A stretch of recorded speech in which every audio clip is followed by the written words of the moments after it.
A acreditar nos pregadores. Nós somos acreditar naquilo que Deus diz. Deus tem compromisso com a sua palavra e não com aquilo que nós dizemos que Deus tem compromisso. Nós estamos meditando de maneira especial lá em Timóteo, no capítulo 3, versículo de 1 a 7. Todavia, eu gostaria de, antes da gente ler o nosso texto, e chegar naquilo que é o ponto que me foi dado a partilhar, a gente vê o motivo que essa carta foi escrita, que está lá em Timóteo, no capítulo 3, de 14 a 16, e se puder colocar aqui, está o PowerPoint, está aí? Não? Então, aquilo que foi escrito, diz o Paulo, escreva essas coisas esperando ir vê-lo em breve. Está falando para Timóteo. Mas, se eu demorar, você saberá como deve se proceder na casa de Deus. Então, o motivo da carta é como que a gente deve proceder na casa de Deus. E a igreja de Deus é o quê? É a coluna, a igreja do Deus vivo, coluna e fundamento da verdade. Nós estamos aqui numa construção, numa estrutura. E hoje tem essa parte de design, de decoração, que a gente não sabe muito bem, mas aqui tem colunas e tem vigas. Não são tudo aqui que é coluna nem fundamento, mas o que sustenta, que permite que a gente fique aqui com segurança, são os fundamentos. E a igreja, é falado que a igreja é o quê? A coluna e o fundamento da verdade. Ficar fora da igreja, pode falar o que for, mas é não ficar em segurança, porque a igreja do Deus vivo é a coluna e o fundamento da verdade. Sem dúvida, grande é o mistério da piedade. Aquele que foi manifestado em carne, foi justificado em espírito, visto pelos anjos, pregado entre os gentios, crido no mundo e recebido na glória. Esse é o mistério da piedade. Tem um evento que está faltando aqui, que ainda está por acontecer, que é a volta do Senhor Jesus. Então, aquilo que nós temos aqui diz respeito, nesse tempo, que é o tempo da igreja, nesse tempo em que tem pastores, que não é o sumo pastor, o Senhor Jesus, a conduzir, mas são pessoas que nós vamos ver as características que ela deve ter. Aqui diz que a maneira como nós devemos conduzir na igreja. Então, ele vai falar que jeito que trata as mulheres novas, que jeito que trata as mulheres mais velhas, que jeito que trata os relacionamentos, toda sorte daquilo que acontece dentro da igreja é relatado, não só em Timóteo, mas também em Tito, que são as cartas pastorais, tal como foi colocado, tal como foi colocado aqui no tema, cartas pastorais. E aí nós vamos para o nosso texto, e aqui diz assim: fiel é a palavra, pode ser o outro aqui, se alguém deseja o episcopado, excelente obra almeja. Nós temos na mente que episcopado, bispo, é algo religioso, mas na verdade foi um termo que foi usado ou foi aproveitado e que já existia, porque bispo quer dizer guardião, quer dizer supervisor. Então já era usado nas cidades, tinha as referências, só que isso foi adequado. Então não é uma coisa religiosa, mas foi adequado no sentido, então como que isso deve acontecer. E continuando, nós vemos aqui, e agora eu vou falar, eu tenho uma função, eu sou diretor de recursos humanos, então quando você olha para um texto aqui, parece que está vendo um descritivo de cargo. Então, se alguém deseja ser um líder, ou guardião, ou é excelente obra almeja, mas é necessário. Aqui não diz que é desejável, pode ser que seria bom que a pessoa tivesse essas qualidades. E é interessante também que aqui não é competência de performance. Aqui são coisas que têm a ver com a identidade da pessoa. Então, é necessário que aquele que deseja o episcopado, ele seja irrepreensível. Ele seja marido de uma só mulher, moderado, sensato, modesto, hospitaleiro, apto para ensinar, não dado ao vinho, não violento, porém cordial, inimigo de conflitos, não avarento, E aí a lição que nós tivemos ontem é maravilhosa, né? Que governe bem a sua casa, criando os filhos sob disciplina, porque a igreja é a família, em casa é a família. Então aquilo que Deus nos presenteou ontem, né, com a vida do nosso irmão, né, João Martins, né, e que ele não tenha um mau testemunho, mas que ele tenha um bom testemunho dos de fora, né, para que o bispo não seja recém-convertido, para não acontecer que fique cheio de orgulho e caia na condenação do diabo. Acho que está faltando um aqui, que fala sobre o testemunho de fora. Nas cartas pastorais nós temos Tito, que é feito a mesma coisa. O próximo slide diz exatamente de Tito. Paulo fala para Tito: por esta causa eu te deixei em Creta, para que você pusesse em ordem as coisas restantes, bem como em cada cidade constituíste presbíteros, conforme prescrevia você. E aí ele coloca todas as características que deve ter também, que é análoga, não é?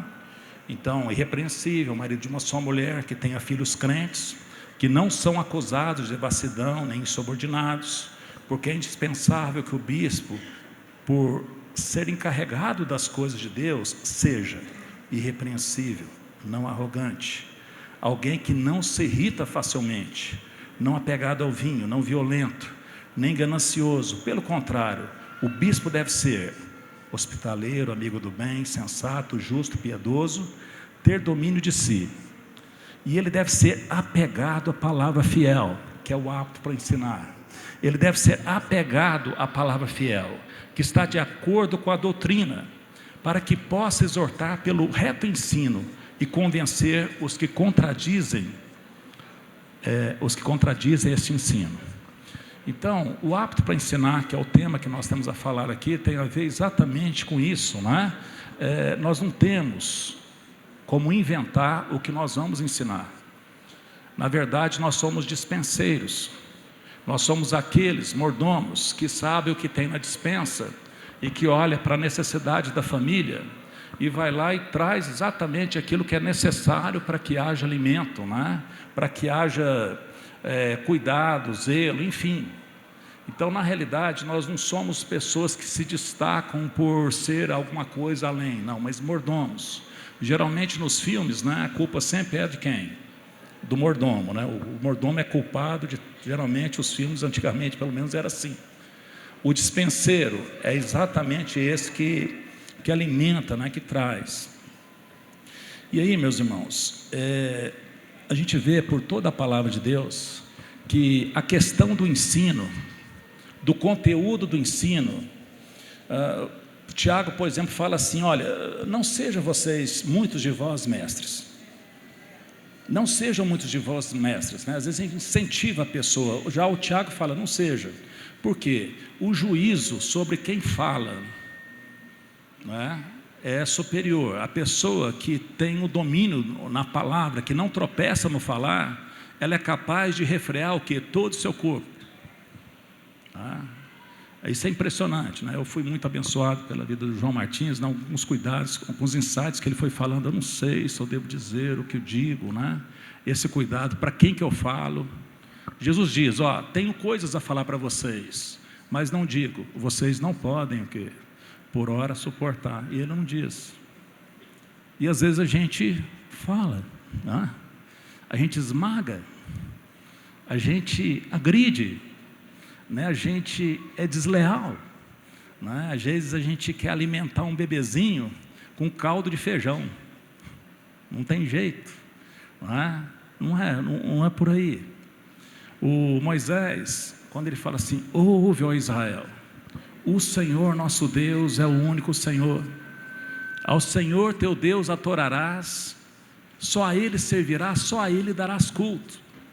As palavras que hoje te ordeno estarão no teu coração, e tu falarás, assentado na tua casa, andando pelo caminho, ao deitar, ao levantar.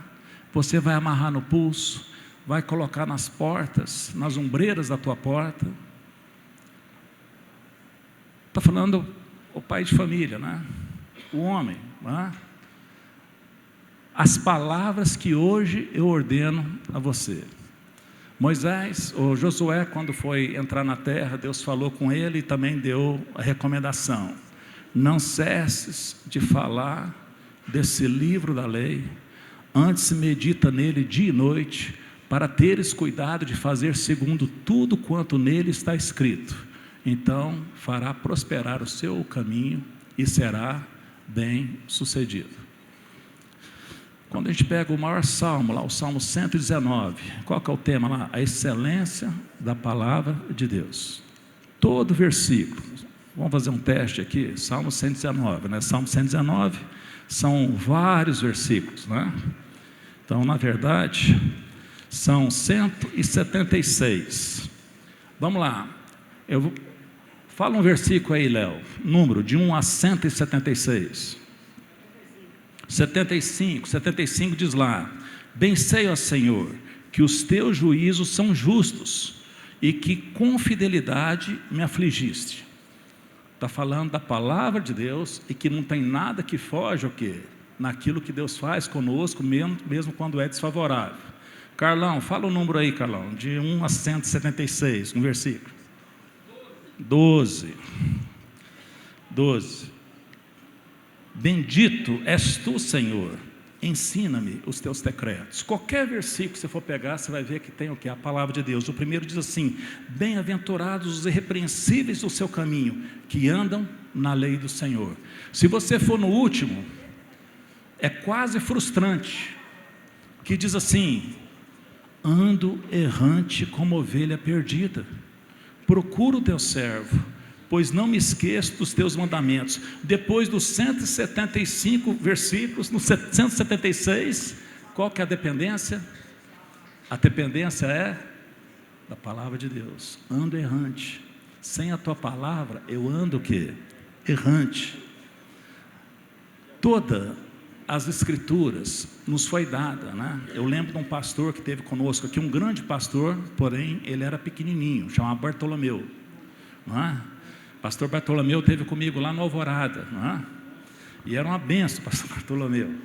Eu lembro que ele falava para mim assim: o Tércio Júnior, o meu professor de direito, né, ele me ensinou, né, a respeito de como eu devia aprender o Código Penal. Que ele falou assim, que ele era advogado: leia o Código Penal. Acabou? Lê de novo. Terminou? Lê outra vez. Aí ele foi naquela sequência, né, e falou assim: com o tempo, as pessoas achavam que eu conhecia do Código Penal, mas eu sabia que eu não sabia não, continuei o que? Lendo. Aí ele falava: lê a Bíblia. Acabou? Lê de novo. Acabou? Lê outra vez.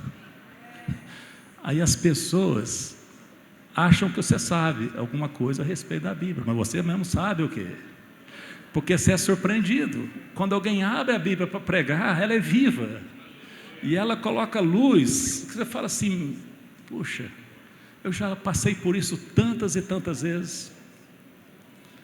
A palavra de Deus, ela é viva e eficaz. E ela é mais cortante do que uma espada de 2 gumes. Ela entra no nosso íntimo como um bisturi, não é? É mais do que um bisturi, porque um bisturi só faz cirurgia no nosso corpo, e ela separa aquilo que é temporal daquilo que é eterno.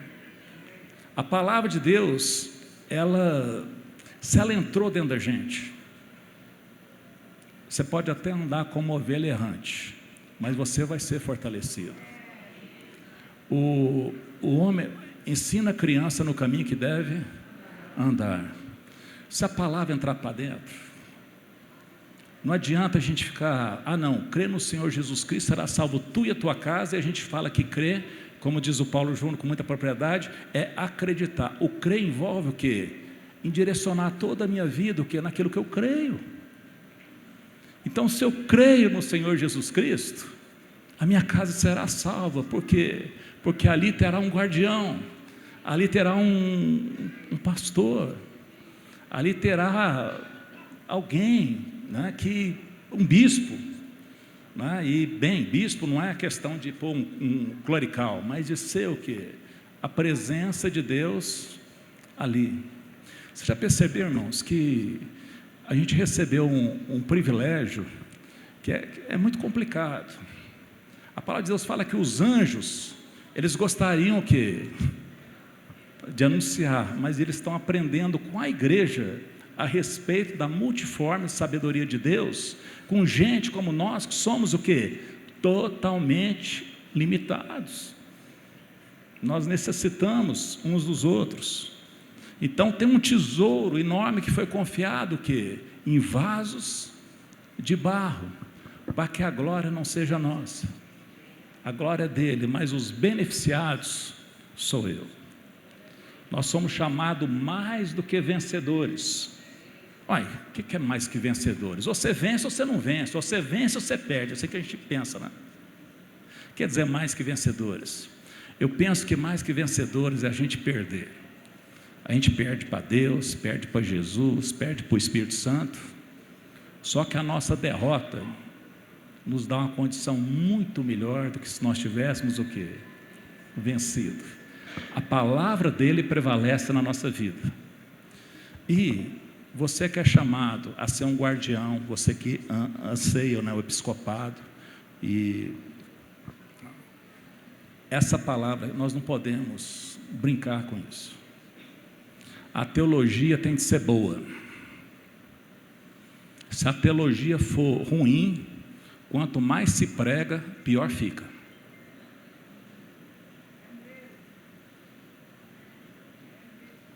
Eu vou repetir, palavra minha. Quando a teologia é ruim, quanto mais você prega, pior fica. Não vamos esquecer que teve uma teologia furada lá no Éden. Não é? Aquilo lá foi uma teologia. Pois a prova foi uma teologia, foi uma palavra. E olha como que aquilo lá abalou tudo. Olha como que aquilo lá abalou tudo. O Senhor Jesus, ele é radical com teologia errada. Quando Pedro chegou perto dele, ele falou assim: tenha compaixão de ti mesmo. E nada disso vai te acontecer. O Pedro não estava possuído de Satanás, mas naquela hora ele era um Satanás, porque Satanás quer dizer adversário. Satanás, ele é um nome que não é um nome como a serpente ou o grande dragão vermelho, mas ele quer dizer adversário. Assim como o diabo quer dizer acusador. Você já teve vontade de chamar irmão de Satanás?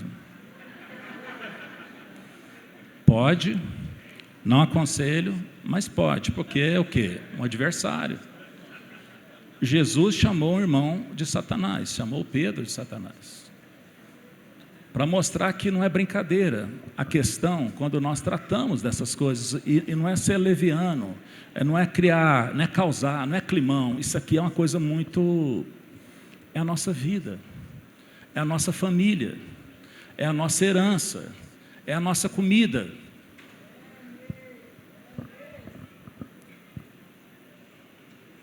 Tiago fala: não sejam muitos de vós mestres. E se a gente for ler Atos e for ler as cartas, tem cada palavra lá que é uma briga violenta. Paulo fala: olha, o fulano e o beltrano lá, a linguagem deles corrói como câncer. Judas fala: olha, eu queria falar sobre a nossa comum salvação, mas eu me vi obrigado a batalhar com vocês com a fé que de uma vez por todas foi entregue aos santos. E aí ele fala: porque certos homens entraram dissimuladamente, e ele vai falando toda uma situação que as palavras trazem um desafio enorme. Então meu esforço aqui, meus irmãos, é no sentido, de estimular vocês, assim como vocês me estimulam, a gente se apropriar cada vez mais da palavra de Deus, porque a palavra de Deus é um material pelo qual o Espírito Santo de Deus trabalha. O Espírito Santo de Deus, ele não tem uma missão solta de Jesus, e Jesus é a palavra de Deus, o verbo de Deus que se fez carne. Então, feliz é o homem, que ao invés de andar no conselho dos ímpios, detendo o caminho dos pecadores e na roda dos escarnecedores, ele medita de dia, de noite, na palavra de Deus. A gente tem que saber a história. Se puder colocar mais um aí,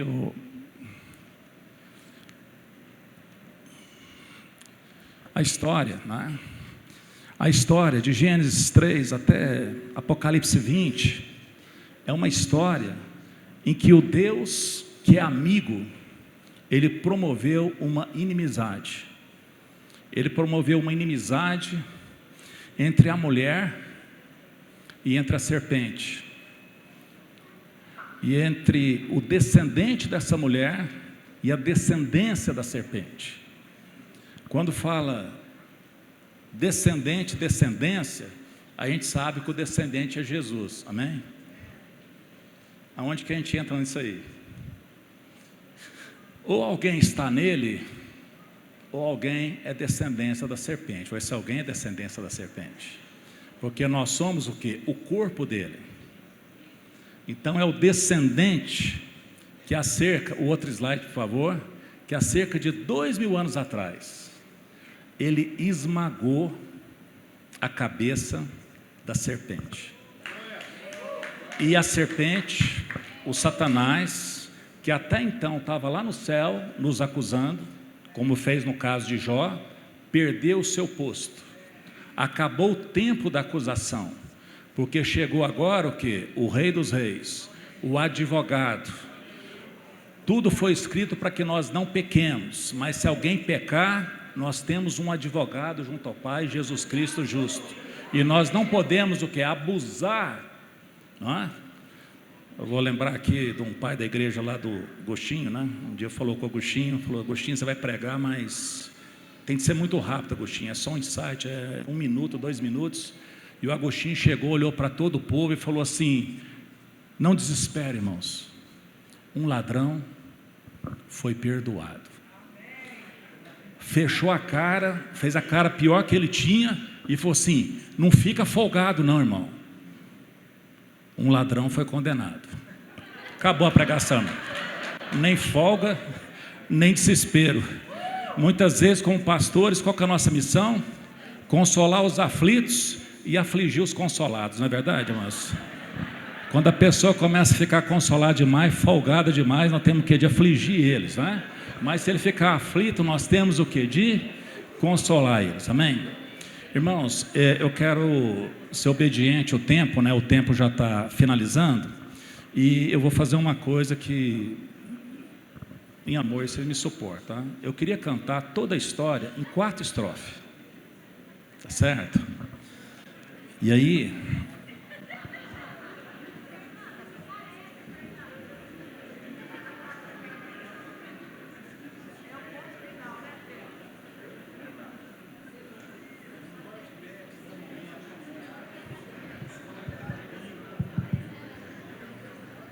normalmente é assim, né? Tem um versículo que fala assim: quando vier o que é perfeito, o que é em parte vai ser aniquilado. Eu perguntei: irmão, você sabe a música? Ninguém sabe. A música antiga eu não sabia. Eu falei: não, então eu vou, né? E depois os irmãos aí. Irmãos, é 4 estrofes, toda a história. Para mim é uma das músicas mais importantes que eu, né? O Rei da Glória. Quem sabe? O Rei dos Reis, Senhor dos Senhores, soberano Deus, é Jesus, é Jesus, é Jesus. Descer da glória e homem se fez varão de dores, servo sofredor, padeceu meu Jesus, padeceu. Sim, Cristo entregou sua vida, de forma espontânea Ele a deu. Ninguém poderia obrigá-lo, foi o seu próprio amor que o moveu. Por isso reina acima no céu e tem um nome capaz de nos salvar. É Jesus, é Jesus, é Jesus. Tudo isso é o tempo da igreja. O que está faltando? Faltando isso aqui, ó.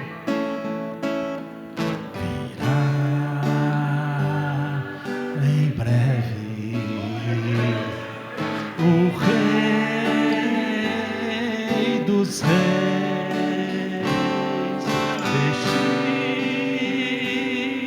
vestido em glória, com todo o seu poder, voltará, meu Jesus, voltará. Vamos lá em pé.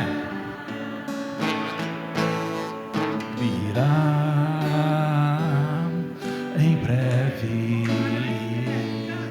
o Rei dos Reis, vestido em glória, com todo o seu poder, voltará, meu Jesus. Amém.